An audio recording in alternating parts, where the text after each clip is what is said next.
Entertainment Soldier here, and I am back talking about Star Trek Discovery Season 5, Episode 4, and my thoughts on this episode.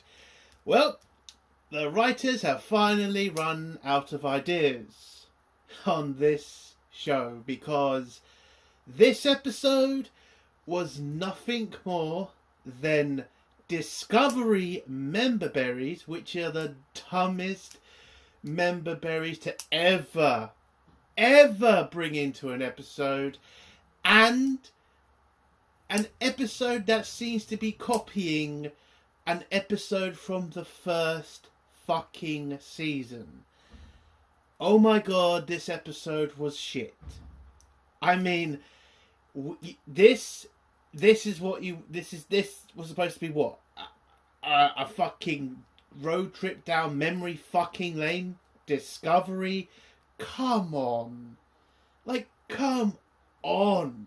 This is your final season. I get it. You want to say to the people who love Discovery and who are your biggest fans, hey, we're going to let you take a trip down memory lane and let you enjoy all the moments from all the great times of Discovery. Oh, shit. Oh, shut up, you fucking dickhead writers. This episode, you can literally just skip. If you haven't watched the episode, you do not miss a thing. Nothing actually happens in this episode. It doesn't move the story forward. It doesn't show anything of any significance to the main story. It's just a member-berry episode. The acting, by the way, is getting worse. I don't know how that's possible. Every fucking episode, Michael Burnham seems to be getting worse. I don't know why. The actress herself can fucking act. I don't know. Well, I have a little bit of a suspicion here. They're trying to make Michael Burnham a character from the fucking Orville. I just... Every fucking scene she's in, she has to be so happy. She has to make jokes. She is just so terrible. And from previous seasons, listen, she hasn't been a fantastic fucking character, but the actress could at least act.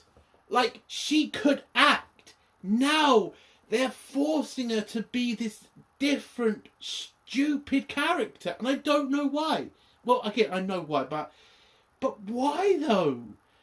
I know Orville kicks your ass, Discovery, and by the way, I have to talk about the damn jokes they have to force into this episode because they're so dumb in thinking that's going to attract the Star Trek fans that have gone away to the Orville. And yes, to the dumbasses who keep selling me that's not what they're doing, fuck off. That is exactly what they're doing. Discovery knows they've fucked up. They know they've lost the majority of the fans. They're just so desperate for someone to share a scene on X or on any other fucking social media fucking platform and try to get something back. And that's all the comedy, which is really fucking forced, is in this episode, or all these new episodes for. Okay? It's somehow that's going to get the fans back. You know what would actually help? If you actually writ a Star Trek episode. If you actually didn't piss off the majority of the fans. That might have helped your Discovery. Oh, and by the way, there's a scene in this episode. Where if you're a Michael Burnham fan, you get double the money. Oh my god, that is just... That might be a little bit of a spoiler, but listen, what the fuck? You really need to have that scene in this episode. I mean, I knew it was going to happen. But you just didn't need it. Oh, and by the way, the final thing before we get to spoilers and my score for this episode. Rayna Listen, I said it from the beginning. I said his character is going to be fucked with. His character is going to have to bend the knee to Michael Burnham. And in this episode, he does it again. He doesn't fight Michael Burnham when Michael Burnham tells him he's doing something wrong. I mean, he does a little bit, but by the end of the episode, he's like, yeah, Michael, I am so wrong. You are so right. And then Michael Burnham tries to say, well, I'll get to that in spoilers, but again, what I said was, eventually his character is just going to be Michael Burnham's bitch. And that is what he's turning into. Listen, was Raynar bad in this episode?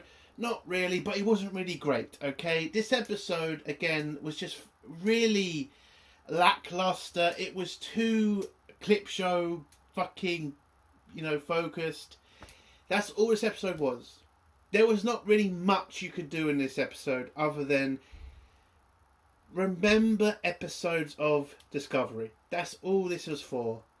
And speaking of somebody who's watched the majority of this shit, I could have done without it. I could have had them actually make a fucking episode, not a fucking clip show episode, because, I don't know, are they running out of ideas?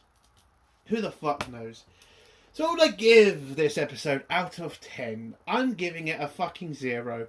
Nothing fucking happened. There's nothing amazing. There's nothing, okay? Even Raynar isn't a fucking plus in this episode. It's a 0 out of 10. Absolutely annoying. So let's get to spoilers now. If you don't want to hear spoilers, leave in 3, 2, 1. So the episode is a clip show. And the episode starts off... And by the way, I should mention this. The episode that they've copied from the first season is the fucking Mud episode. Now, that episode where Mud had gotten that fucking time travel device, I don't fucking know what it's called, when he stopped time and reset it whilst he killed the previous captain over and over again and did all that shit. This is basically the same fucking thing, except instead of pausing the exact time, you're just going endlessly around Discovery's history, just in the same location. This episode is a basic copy of that episode, plus adding a clip show. It's fucking ridiculous. And again, when the writers of Discovery have to start copying their own shit and putting their own member berries in a fucking episode, that's when you know they must be running out of ideas. They must have had to rush this episode through because they just didn't have anything better. Now, I know Star Trek has done these sorts of episodes before. I do get that. But usually the material is actually interesting. Like Voyager, when Voyager was stuck in that time paradox where you had Janeway from the first season, you had, that episode where Chakotay had to go through every level, he bumped into Seska, he had to bump into Borg shit. That episode? That was fucking interesting. And actually felt like there was a point at the end of it. This was not that. Again, when Star Trek is actually written by Star Trek fans and people who know what the fuck they're doing, it can be an interesting episode. This was not that. This was crap. Anyway, sorry I had to go on a bit of a tangent there, but fucking hell, it's not that difficult to write a fucking Star Trek episode. It really isn't. As long as you have a brain functioning, then you can do it. Anyway, so the first scene is basically Mol and Locke buying some information from some sort of dealer.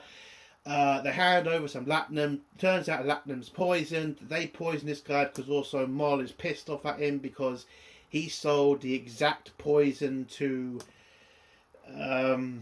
the criminal gang from the third season of Discovery, and that's her getting her own back.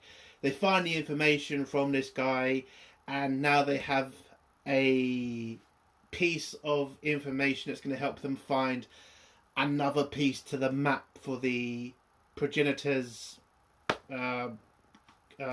equipment and technology.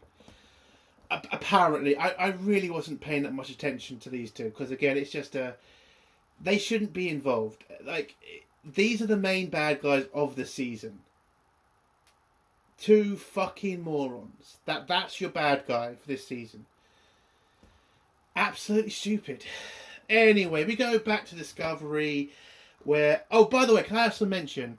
the guy that got poisoned, it takes him a long fucking time to die. Like, he keeps grabbing at Locke multiple fucking times. And I'm just like, would you just die already? Like, again, could you just get on with it, Discovery? I don't need to keep seeing this guy on the floor dying from the poison. He's dead. I get it. Move the fuck on. Anyway, back to Discovery, where Michael Burnham is on her way from, not Troy, what is it called? Trill. That's it, Trill. She's on her way from Trill to go on the next journey to find the next puzzle piece, because that is what this season is now. We are literally continuously looking for puzzle pieces because that's entertaining and that's what Star Trek fans want. A fucking puzzle finding mission. Fucking hell. So, when she goes up to the bridge, she sees Raynar is not caring about the emotions of the fucking crew, and the crew are so hurt by this. Yes, this is literally one of the annoying parts of this episode. It's literally like one of the crewmen comes up with an idea. Raynar doesn't pat him on the fucking back and just tells him to do his job. That is what fucking happens. All he literally did was tell the guy to do his job, and Michael gives him a look, and it's just... And they go to her fucking break room. By the way, the shit with the transporters, I'm fucking sick of it. It's about a minute... No, it's not even a minute walk. It's a 10-second walk. Just walk to it. Do you really need to beam every fucking minute to go to any location on Discovery? Seriously. It's a 10-second walk to your ready room, Burnham. You really don't need to do that. Fucking hell. Anyway, they go to her fucking ready room, and Michael Burnham needs to give him a slap, basically, and tell him, basically this, you need to care about the crew's feelings. You need to care about the crew.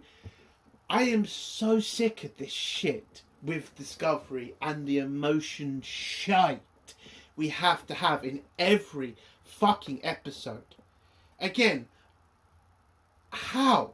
You're supposed to be a naval vessel. You're supposed to be professionals. And yet every fucking episode, it's literally like, we need to take a break and talk about our feelings and our fucking emotions, because somebody might have been hurt by being told to do their fucking job. I'm honestly just like, how did this get 5 seasons? How? Who the fuck? Oh, I'm not going into that. Anyway, so Michael Burnham gives him a dressing down for not caring about the crew's emotions. Raynar tries to tell her, I'm just trying to get them to do their job so we can stop the 2 morons from getting the progenitors' weapons and destroying the Federation and the galaxy. And Michael says, well, we've cared about people's emotions for so long and we've been able to win so many times. Yeah, Michael, yeah, you want to bring that shit up? Because we could also bring up the fact your emotions started the Klingon Federation war. I mean, if I was fucking Raynar, I'd fucking bring that shit up. Care about emotions. What were your emotions when you killed that Klingon? All your emotions when you betrayed your captain? All your emotions when you started a fucking war? Maybe if you didn't have so much emotions at that point, you might have not gotten millions of fucking people killed. But no, Raynar just tries to defend his position like, I'm trying to tell them to do their job so we can save the fucking galaxy. Michael gives them a bit of a shit, you know. She says the whole save the galaxy shit. Then we get in the background scene a spider that Mol put on pronoun girl. I forgot her name already. And it turns out to be a spider thing. It then goes through some walls, gets on the bridge, then goes to engineering, and then activates. And it turns out that this is a special weapon that has been sold on the black market, and it is a time weapon from the Time War from years ago. I don't really remember what it's called.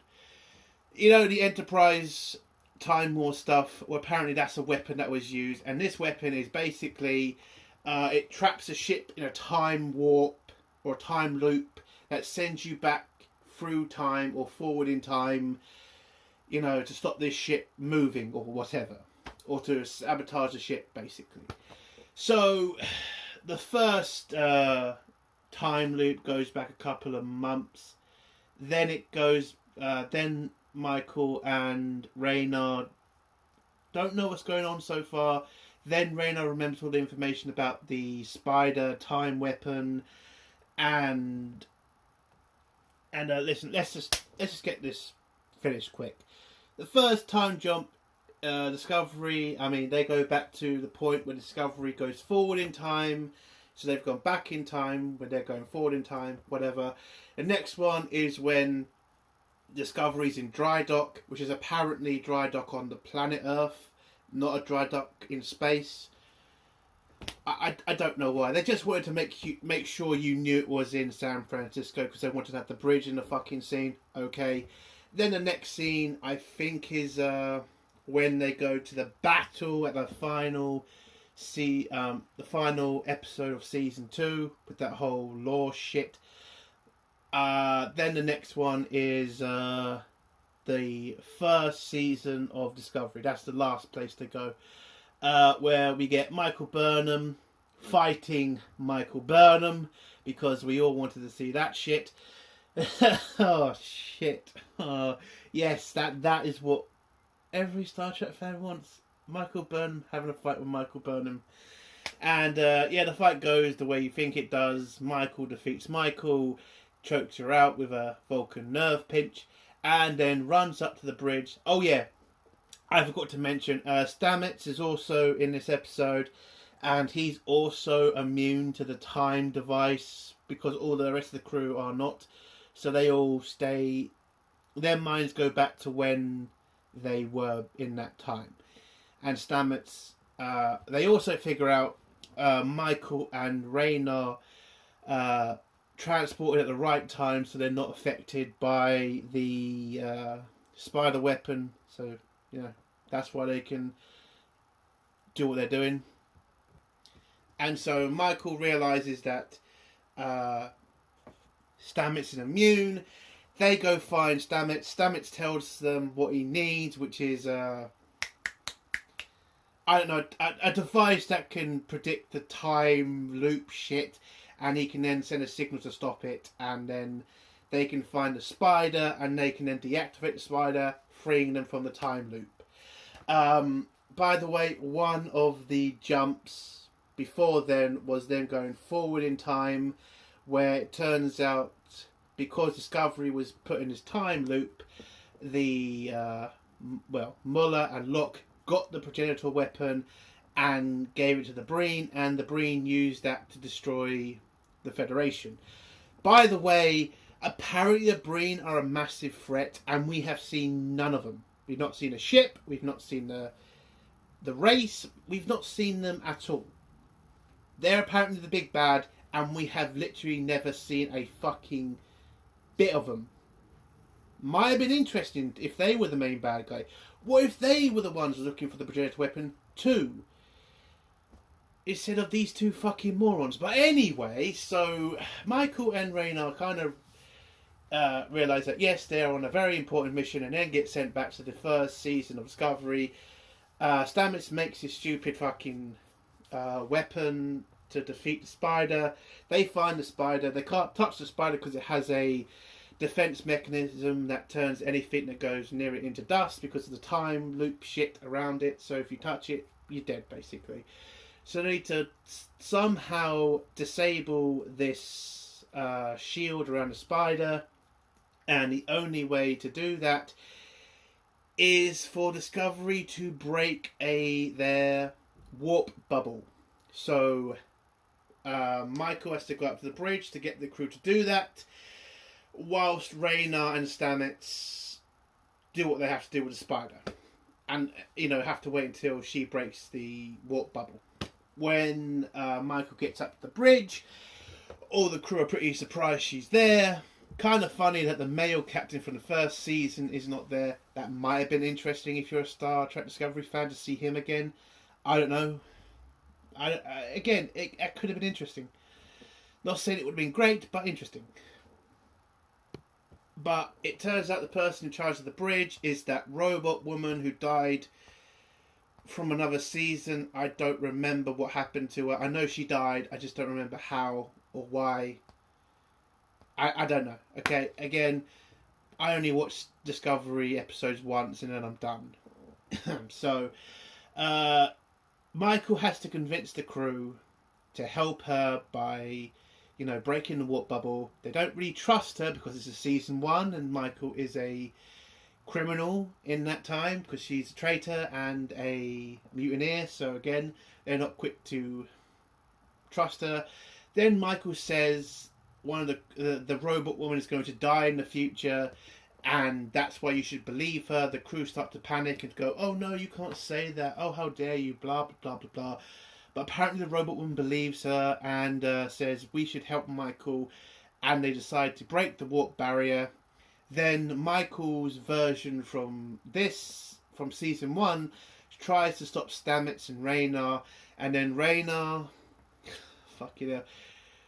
decides to use emotion and a little bit of knowledge of the crew to get the Asian guy next to Michael to put down his phaser. That works. And then he says to Michael from season 1, "You told me about your feelings of, going to the bridge and how you fought like a traitor, you felt worthless, blah, blah, blah, blah, blah, but you're not worthless." Basically telling Michael you're the best ever, because she doesn't hear that enough.